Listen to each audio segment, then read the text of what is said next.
All right, guys. Today we're going to kind of do a summary of all three different parts of the blood spatter labs that we've been working on for the past 6 days or so. Okay, so a couple of things. Remember, in part one, we were talking about how the height that the blood drop falls compares to the size of the blood drop. Where those were all low velocity blood drops. In parts 2 and 3, we looked at the shape of the blood drop and the size of the blood drop that tells us the direction the blood was moving and the weapon that caused the blood drop, right? Remember the tail of, or the splash of the blood drops point in the direction of motion, and we should have learned hopefully that the smaller the blood drops are, the higher the velocity of the weapon.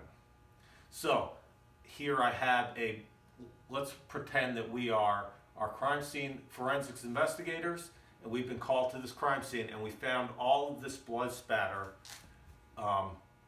when we arrived at the crime scene. So my beautiful camera person is going to just give you a quick little shot of what the crime scene looks like. All right, so you can see there's blood spatter all over. So while she's doing that, we want to look at the size of the drops and think about what might have caused this blood spatter. Was it someone getting punched?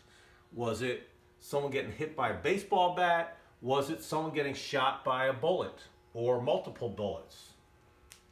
All right, the size of the drops should tell us something about that.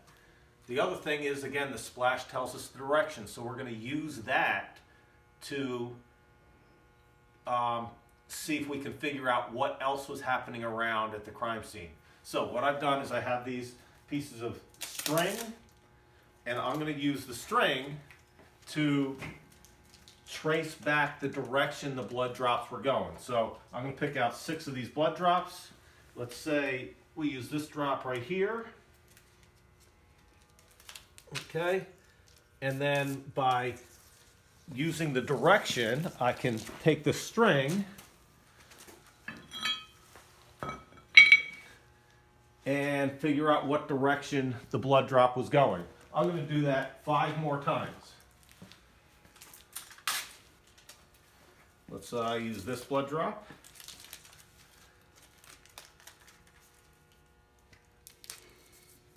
Tape that down. That blood drop looked like it was going about here.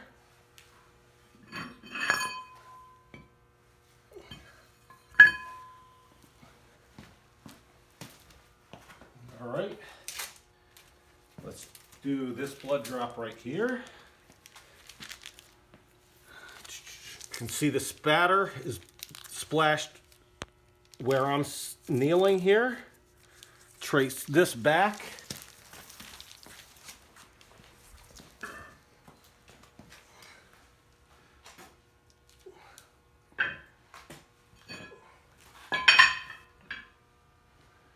Three more. Let's go. This drop right here. Trace it back.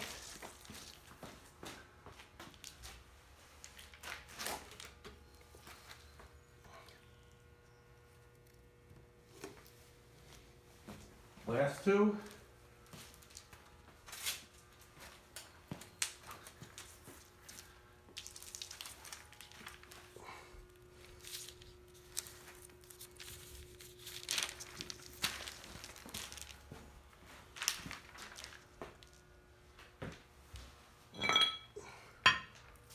Whoops.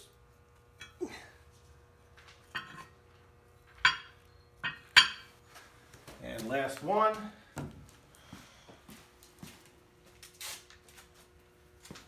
Let's use this one right here.